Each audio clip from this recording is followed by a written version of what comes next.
Start. काल मुंबईमध्ये शिवतीर्थावरती India आघाडीची देश पातळीवरची एक सभा या ठिकाणी झाली।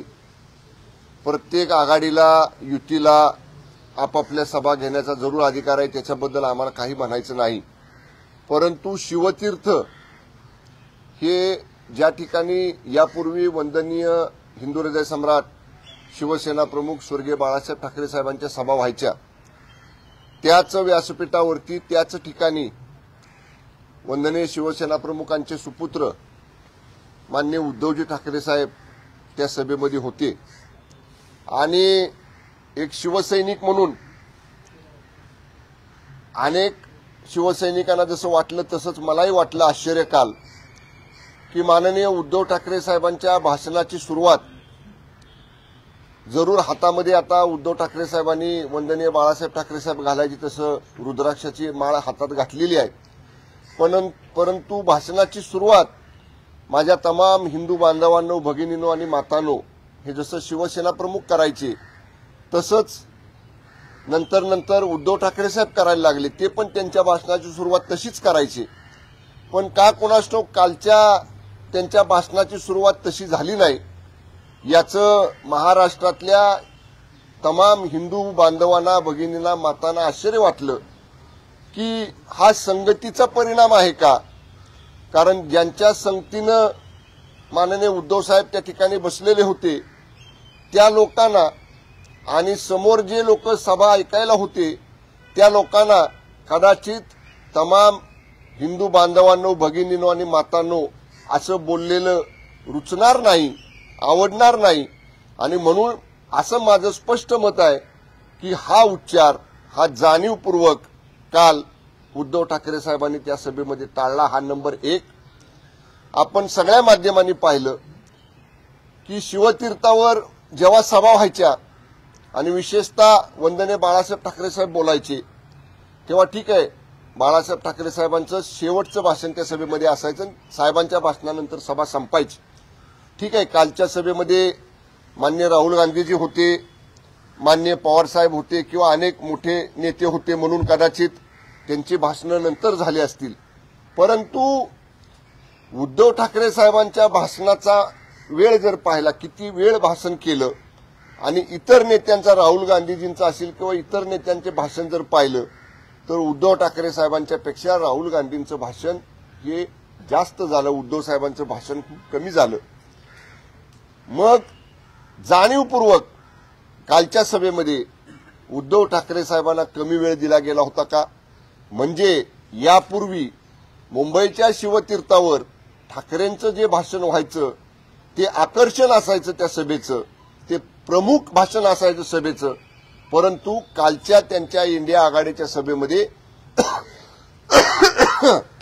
भाषणामध्ये सुद्धा माननीय उद्धवजी ठाकरे साहेबांना दुय्यम स्थान दिलं गेलं होतं। हे या कृतीवरनं या ठिकाणी स्पष्ट झालेलं आहे। मला अजून एक सांगायचंय की तेजस्वी यादव कालच्या सभेमध्ये बिहारचे माजी उपमुख्यमंत्री यांनी सांगितलं की इस रैली में मुंबई में हमें राहुल जी ने बुलाया है। मुंबईमध्ये कुठलीही मोठी रॅली झाली, कुठलीही मोठी सभा झाली तर त्याच्यामध्ये ठाकरेजीने हमें बुलाया है। मुंबईमध्ये येऊन जाणीवपूर्वक उद्धव ठाकरे साहेबांचा नामोल्लेख त्यांच्या इंडिया आघाडीतल्या एका घटक पक्षाच्या प्रमुख नेत्यानं टाळलेला आहे। म्हणजे सुरुवातीपासूनच जर अशा पद्धतीची वागणूक ही उद्धव ठाकरे साहेबांना जर त्या इंडिया आघाडीमध्ये मिळत असेल तर नेमकं इंडिया आघाडी गठीत झाल्यानंतर, जागा वाटप झाल्यानंतर काय त्या ठिकाणी त्यांची परिस्थिती असणार आहे याचा विचार त्यांच्याबरोबर असणाऱ्या सगळ्या शिवसैनिकांनी या ठिकाणी केला पाहिजे। त्याच्याबरोबरच मला वाटतं तेजस्वी यादवच म्हणाले कालच्या सभेमध्ये की हम सत्ता में आए या न आए लेकिन हम लोग साथ में रहेंगे। हे बघा, जेव्हा तुम्ही सत्ता परिवर्तन करायसाठी रॅली घेता, माननीय मोदी साहेबांना आव्हान देण्यासाठी, विरोध करण्यासाठी रॅली घेता, तेव्हा तुमच्यामध्ये आत्मविश्वास असला पाहिजे।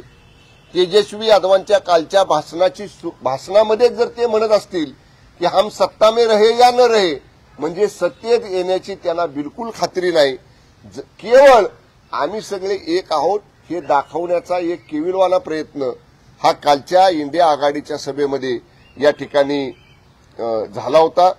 त्यापूर्वीचं मला एक सांगायचंय, सभा सोडून काल सकाळी संजय राऊतांची पत्रकार परिषद झाली। नेहमीप्रमाणे त्यांचा बोंगा वाजला आणि त्या पत्रकार परिषदेमध्ये संजय राऊत काय म्हणाले की काँग्रेस सत्तेत होती म्हणून देशामध्ये जी प्रगती झाली, देशानं जो विकास केला आतापर्यंत तो केवळ काँग्रेसमुळे झाला, हे वाक्य संजय राऊतांचं कालच्या भाषणामध्ये आहे। मला एक प्रश्न या निमित्तानं शिवसेना पक्षाच्या वतीनं माननीय खासदार संजय राऊत साहेबांना विचारायचं आहे की तुम्ही जर म्हणताय की काँग्रेसमुळे सगळं झालं, तर मग वंदनीय बाळासाहेब ठाकरे साहेब जे म्हणायचे की माझ्या पक्षाची मी काँग्रेस होऊ देणार नाही, मी काँग्रेसला कधी जवळ घेणार नाही आणि काँग्रेसच्या जवळ कधी जाणार नाही, ज्या काँग्रेसला एवढं दूर ठेवलं होतं स्वर्गीय हिंदू हृदय सम्राट वंदनीय बाळासाहेब ठाकरे साहेबांनी, त्यांच्या विचाराच्या बरोबर उलटे विचार, बरोबर विसंगत विचार, बरोबर विरुद्ध टोकाचे विचार हे श्री संजय राऊतांनी कालच्या त्यांच्या पत्रकार परिषदेमध्ये बोलले।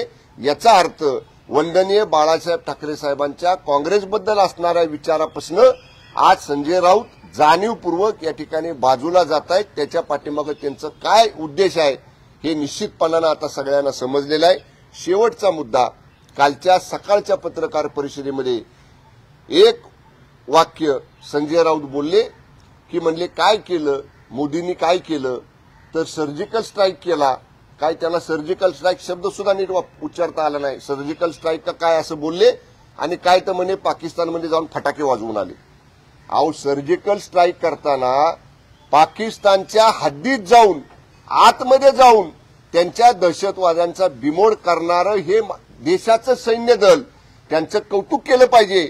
जीवावर उदार होऊन सैन्य दल तिथं गेलं आणि सर्जिकल स्ट्राईक यशस्वी केला, त्याला जर फटाके फोडणं हे संजय राऊत म्हणत असतील तर तमाम देशाच्या सैन्य दलाचं संजय राऊतांनी घोर अपमान केलेला आहे। त्यामुळे सैन्य दलाची या बाबतीत संजय राऊतांनी माफी मागितली पाहिजे, नाहीतर असणारे सैनिक, माजी सैनिक आणि माजी सैनिकांचा परिवार संजय राऊतांना बिलकुल माफ करणार नाही। स्वतःच्या जीवावर उदार होऊन एवढं मोठं सर्जिकल स्ट्राईक त्यांनी केला, त्याचं कौतुक जगभर झालं, पण संजय राऊतांच्या सारख्या माणसानं त्या सुद्धा कृतीला तिथं जाऊन फटाके फोडणं असा उल्लेख करणं हे निश्चितपणाने त्याचा आम्ही निषेध करतो आणि देशातले सैनिक, सैनिकांचे परिवार, माजी सैनिक, माजी सैनिकांचे परिवार या वक्तव्याबद्दल संजय राऊतांना धडा शिकवल्याशिवाय राहणार नाहीत। धन्यवाद। काय प्रश्न असतील तर विचारा। नाही, हे संपवलं का? हे संपलं? या बाबतीत एक घ्या म्हणजे मग लिंक तुटायला नको। हिंदीमध्ये नंतर शेवटी गर्दी होती, हा म्हणजे तुम्ही ते पहिलं करेक्ट करा। आमच्याकडे अनेक ड्रोन मार्फत झालेले फोटोग्राफ्स वेगवेगळ्या सोशल मीडियावर आलेत, अनेक कोपरे रिकामे होते। म्हणजे मला असं म्हणायचं आहे की आमचे माननीय मंत्री महोदय उदय सामंत साहेबांनी सकाळी एक वक्तव्य केलेलं आहे की मोठ्या मोठ्या नेत्यांकडे कालच्या आलेल्या सभेमध्ये त्यांचं असंच बोलण्यात आलं की जर एवढी कमी गर्दी आहे असं आम्हाला माहिती असतं, गर्दी होणार नाही असं माहिती असतं तर आम्ही आलोच नसतो। त्यामुळं गर्दी ओसरलेली होती आणि त्यांच्यामध्ये कोणाच्यामध्ये सुद्धा तुम्हाला उत्साह दिसत नव्हता। व्यासपीठावर सुद्धा जर त्या नेते मंडळींच्याकडे जेव्हा जेव्हा कॅमेरा जात होता तेव्हा ते आपलं असं बसायचं म्हणून बसलोय अशा पद्धतीची त्यांची बॉडी लँग्वेज या ठिकाणी आपल्याला, ज्या पद्धतीनं केवळ मोदी साहेबांचा द्वेष करणं, मोदी साहेबांना विरोध करणं या एका उद्देशाने ही सगळी मंडळी एकत्र आलेली आहेत। त्यामुळे ते कशा पद्धतीचा बघता येईना अंगण वाकडे ही जशी मराठीमध्ये म्हण आहे तसं आपल्याला काय बोलता येत नाही, एवढं चांगलं काम मोदी सरकारने गेल्या 10 वर्षात केलेलं आहे। त्यामुळे त्या चांगल्या कामापासून विचलित करायचं लोकांना, म्हणून असं काहीतरी टीका करण्याचा केविलवाना प्रयत्न ही लोक करतात। त्याला देशातली जनता, महाराष्ट्रातली जनता तर बिलकुल त्याला थारा देणार नाही।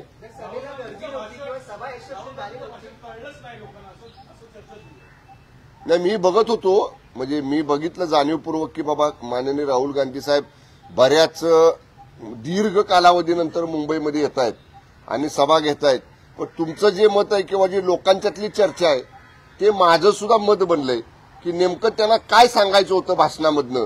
म्हणजे देशाच्या विकासाबाबतीत ते काय बोलले नाहीत.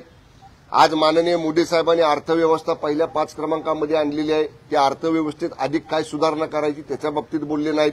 अधिक अर्थव्यवस्था मजबूत करण्यासाठी परकीय गुंतवणूक कशी आणायची त्याच्या बाबतीत काय बोलले नाहीत.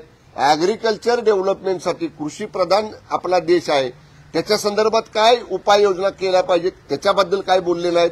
इंडस्ट्रीयल ग्रोथ बद्दल काय बोलले नाहीत. या ज्या महत्वाच्या गोष्टी आहेत ज्याच्यावरती देशाचं नेतृत्व लक्ष केंद्रित करत असतं अशा कुठल्याही महत्वाच्या बाबींकडे राहुल गांधींच्या कालच्या भाषणामध्ये काय आपल्याला आढळून आलं नाही. मी मगाशी म्हटलं तसं केवळ मोदी साहेबांचा द्वेष आणि मोदी साहेबांवर टीका करणं या व्यतिरिक्त कालच्या भाषणात काहीही देशाला विचार मिळाले नाहीत. सभा यशस्वी झाली नाही हा असं आपण म्हणताय, तर आपल्या पक्षाला सकाळपासून 2 पत्रकार परिषदेतून खुलासा का करावा? कोणी खुलासा केलाय? सकाळी उदय सामंतांनी हा खुलासा नाही. याच्यामध्ये तुम्ही समजून घ्या साहेब, हा खुलासा नाही. याच्यामध्ये आम्ही का पत्रकार परिषद घेतली? उद्धव ठाकरे साहेबांचं भाषण, आम्ही शिवसेनेत आहोत. उद्धव ठाकरे साहेब सांगतात मी बाळासाहेब ठाकरेंचा वारस आहे, माझा पक्ष आहे, माझ्या वडिलांनी स्थापन केलेला आहे. हातात साहेबांच्या सारखी आता माळ घालायला सुरुवात केली बघा. अगोदर नव्हती. म्हणजे आम्ही जोपर्यंत होतो साहेबांच्या बरोबर तोपर्यंत आम्हाला कधी उद्धव साहेबांच्या हातात कधी माळ दिसली नाही. साहेबांच्यातला बदल, उद्धव साहेबांच्या भाषणातला बदल हा लोकांना समजून सांगायसाठी ही पत्रकार परिषद आहे की तमाम हिंदू बांधवांनो, भगिनींनो, मातांनो, हे का नाही? राहुल गांधींच्या पेक्षा उद्धव साहेबांचं भाषण कमी का? या सगळ्या गोष्टी लोकांना समजल्या पाहिजेत, त्याच्यासाठी ही पत्रकार परिषद आहे. ओके. मुख्यमंत्र्यांना भेटलात, तुम्ही थोड्याच वेळापूर्वी मुख्यमंत्र्यांना भेटलेला आहात. तुमच्यासोबत विजय बापू शिवसाळे देखील होते.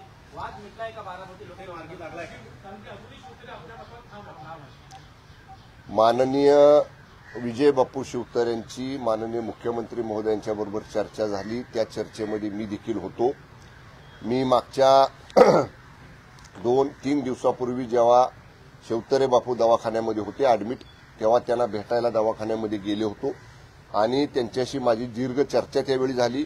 आज परत माननीय मुख्यमंत्र्यांच्या बरोबर चर्चा झाली. माननीय शिंदे साहेबांनी त्यांना स्पष्टपणानं सांगितलेलं आहे आपली महाराष्ट्रामध्ये महायुती आहे. जिथं राष्ट्रवादी काँग्रेस पक्षाचा उमेदवार असेल तिथं शिवसेनेनं भारतीय जनता पक्षाने त्यांना मदत करायची आहे. जिथं शिवसेनेचा उमेदवार असेल तिथं भारतीय जनता पक्षानं राष्ट्रवादीला आपल्याला मदत करायची आहे.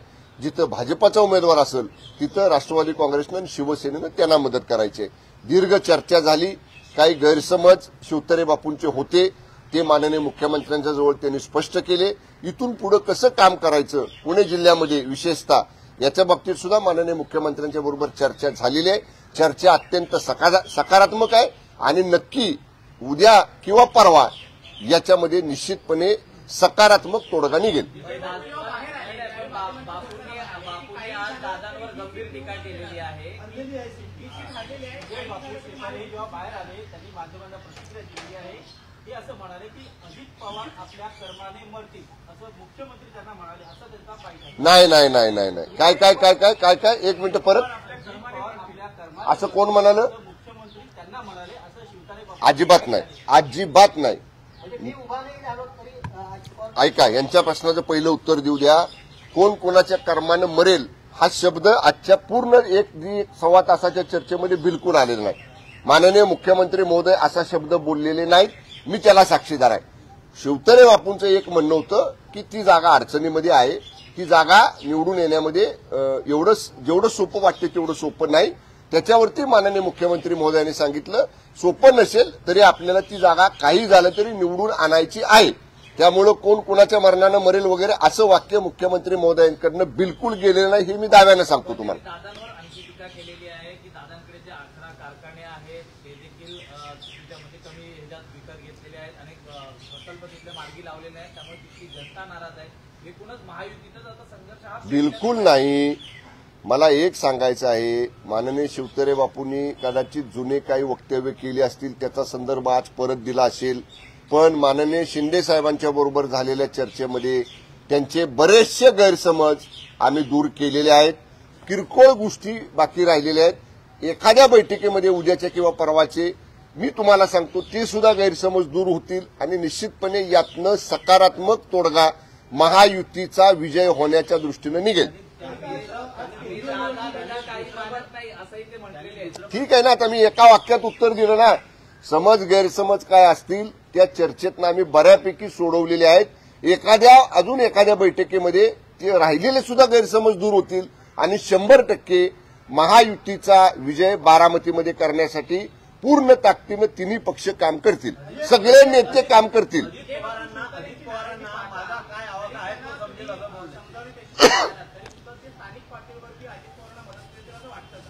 माननीय शिंदे साहेबांचा आदेश मान्य करायचं त्यांनी कबूल केलेला आहे. पक्षाचा जो निर्णय होईल, पक्षाचा जो आदेश असेल तो मला मान्य राहील हे देखील त्यांनी सांगितलेलं आहे.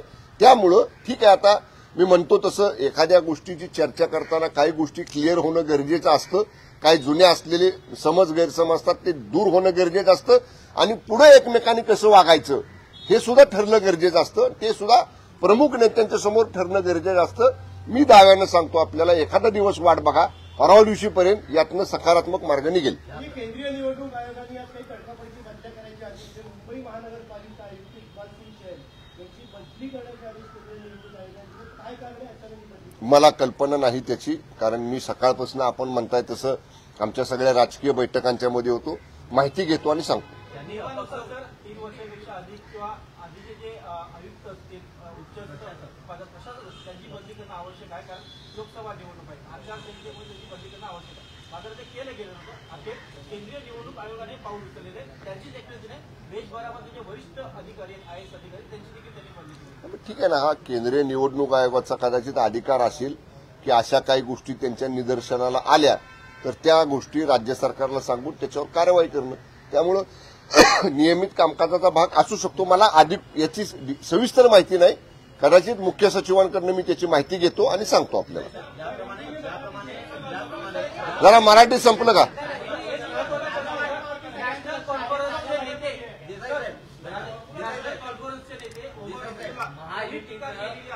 महाराष्ट्र सदन काश्मीरमध्ये उभारला जाणार आहे. महाराष्ट्र सदन काश्मीरमध्ये उभारला जाणार आहे. उमर अब्दुल्लांनी सांगितलंय की ऑक्टोबर नंतर निवडणुका होतील, आमची सत्ता आली तर आम्ही पाहू ते कसं होते. हे उद्धव ठाकरे साहेबांना मान्य आहे का? आता हाच प्रश्न आपण जर माननीय उद्धव ठाकरे साहेबांना विचारला, आज काश्मीरमध्ये वरती अमरनाथकडे देवाला जाणाऱ्या लोकांना महाराष्ट्र सदनचा तिथं उपयोग होणार आहे. महाराष्ट्र सदन हे मराठी बांधवांच्यासाठी आहे, हिंदू बांधव भगिनी जे तिथं श्रीनगरमध्ये काश्मीरमध्ये त्यांच्यासाठी आहे. म्हणजे जे फारुख अब्दुल्ला जे माननीय उद्धव ठाकरे साहेबांचे शेजारी बसले होते काल, तेच म्हणतात की महाराष्ट्राचं सदन काश्मीरमध्ये कसं होतं आम्ही बघतो आणि त्यांच्या शेजारी उद्धव ठाकरे साहेब बसतात. याच्यावरनं विचार करा की आता उद्धव ठाकरे साहेब सत्तेसाठी पुन्हा कोणाला जवळ घेणार आहेत आणि कोणाकोणाच्या जवळ बसणार आहेत. याच प्रश्नाचं फारुख अब्दुल्लांच्या आम्ही तर सांगतोच, आम्ही काही केलं तरी बांधणारच महाराष्ट्र सदन जो निर्णय सरकारने घेतलाय. पण याच्यावर उद्धव ठाकरे साहेबांची काय भूमिका आहे त्यांनी आता स्पष्ट करावी. लवकरच होईल, लवकर होईल. चर्चा सुरू आहेत. मतभेद आहेत. आपण पाहिलं तर अमरावतीची जागा आहे, त्यावरनं मतभेद आहेत. माध्यमांमध्ये मतभेद दिसत आहेत. आतल्या चर्चेमध्ये मतभेद कुठेही नाहीत. साहेबांनी उघड भूमिका घेतलेली आहे राणा दाम्पत्याच्या विषयी. माडामध्ये संघर्ष चालू आहे, इकडे पाहिलं बारामतीत आपण माध्यमांमध्ये या चर्चा वाटाघाटी किंवा माध्यमांमध्ये हे मतभेद दिसत आहेत. अंतर्गत जेव्हा पक्षांतर्गत महायुती म्हणून आम्ही एकत्र बसतो तेव्हा असे कुठेही मतभेद होत नाही. चर्चा जरूर होतात, समज एखादा किंवा गैरसमज एखादा जरूर असतो, पण तो चर्चेतनं समन्वयातनं कुणालाही नाराज न करता हे व्यवस्थित कसं सोडवायचं हे शिंदे साहेबांना, फडणवीस साहेबांना, दादांना अत्यंत व्यवस्थित माहिती आहे. त्यामुळं काहीही होणार नाही. तुम्ही ज्या गोष्टींची वाट बघताय की काहीतरी होईल महायुतीमध्ये बिघाडी, तशी बिलकुल होणार नाही. ती बातमी तुम्हाला मिळणार नाही.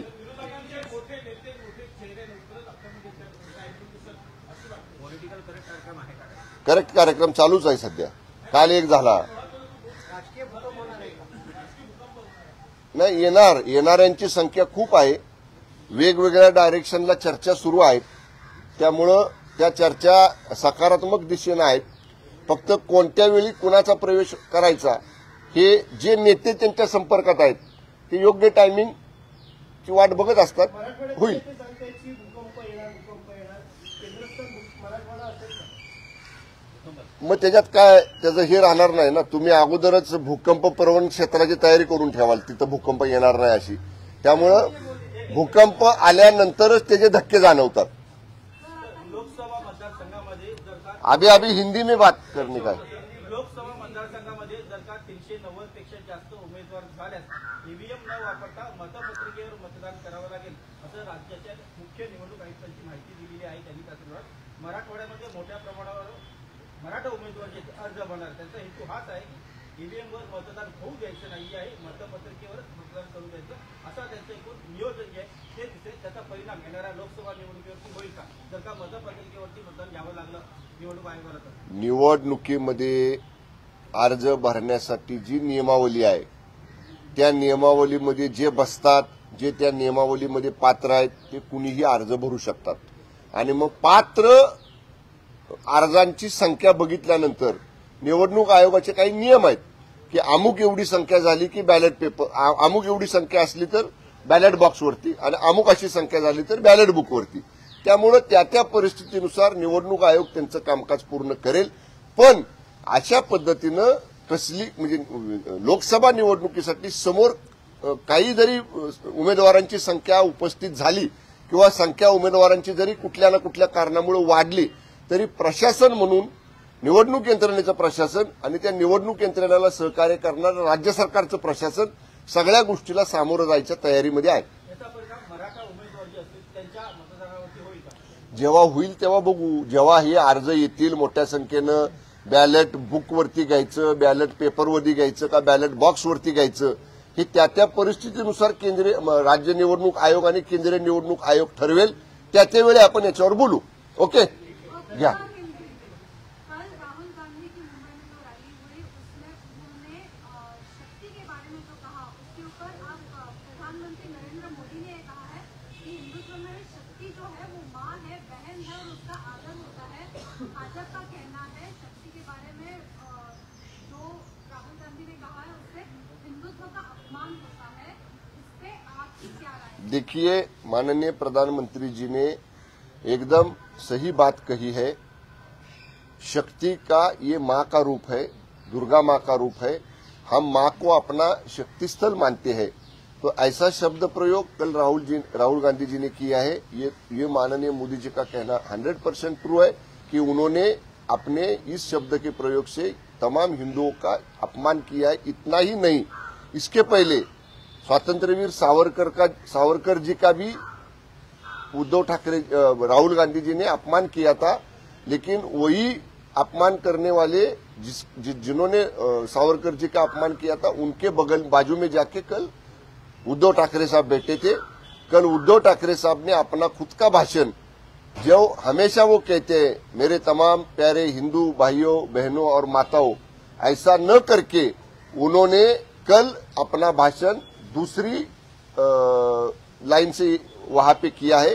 इतना ही बताता है कि जिनके साथ उद्धव ठाकरे साहब बैठे हैं उनकी संगत का असर, उनके साथ का असर उद्धव ठाकरे साहब के ऊपर है. इसीलिए वो अपने हिंदू भाइयों बहनों और माताओं को अभी भूल चुके हैं.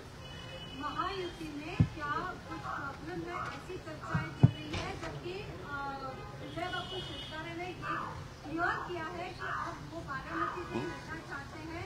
एक तरफ आपले मुख्यमंत्री के साथ येणार आहे.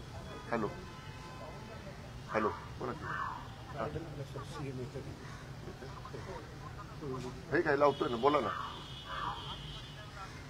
बरं इथे येत आहे फ्रीज घेणार आहे. बरं ठीक आहे. हा आलो मी. जरा 1-2 मिनिटं. हा थोडा 1-2 मिनिटं ब्रेक घेऊया का? 1-2च मिनिटं. अर्जंट कॉल आहे. अर्जंट. हा बोला. अर्जंट कॉल एक आहे. हाँ, शिवतारे जी ने कहा है कि सीएम ने उनसे कहा है कि अजित पवार जो है वो अपने खुद के मुंह से ही जाएंगे. क्या ऐसी कुछ चर्चा हुई है और क्या शिवतारे आप बारामती से लड़ेंगे? तैयारी करा ना। देखिए, जो हमारे पूर्व मंत्री और विधायक है विजय शिवतरे साहब, उनकी जो सीएम साहब से बात हुई, उस बातचीत में मैं भी वहां पे शामिल